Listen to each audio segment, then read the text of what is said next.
తెలంగాణలోని పలు జిల్లాలో ఇంధన సంక్షోభం గడగడలాడిస్తుంది. సూర్యాపేట జిల్లా కోదాడతో పాటు జనగామ జిల్లాలో పెట్రోల్, డీజిల్ కోసం వాహనదారులు చుక్కలు చూస్తున్నారు. వరి కోతలు ముమ్మరంగా సాగుతున్న ఈ సమయంలో డీజిల్ కొరత తలెత్తడం అన్నదాతలకు శాపంగా మారింది.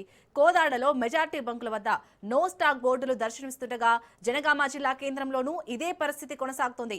వరంగల్ నుంచి హైదరాబాద్ జాతీయ రహదారిపై యశ్వంతపూర్ వద్ద ఉన్న బంకులో డీజిల్ ఉన్నా పోయడం లేదంటూ వాహనదారులు ఆగ్రహం వ్యక్తం చేస్తున్నారు. కేవలం స్థానికులకే పోస్తామని ఇతరులకు లేదని బంకు నిర్వాహకులు చెబుతుండటంతో గొడవలు జరుగుతున్నాయి.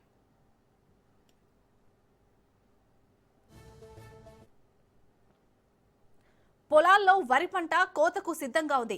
ఎప్పుడు వర్షం పడుతుందోనన్న భయంతో రైతులు హార్వెస్టర్లను పిలిపిస్తే ఇప్పుడు డీజిల్ లేక ఆ మిషన్లు పొలాలలోనే నిలిచిపోయాయి.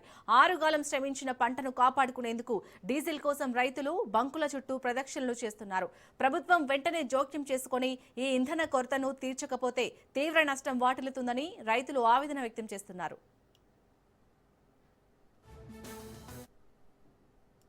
అక్కడ దొరకలేదా?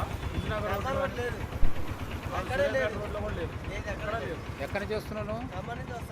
కేవలం డీజిల్ కోసమే. దేంట్లోకి నీకు అంత అవసరం ఏంది?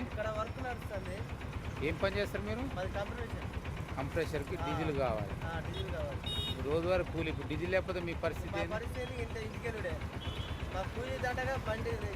వెళ్ళాలన్నా పెట్రోల్ కావాలి.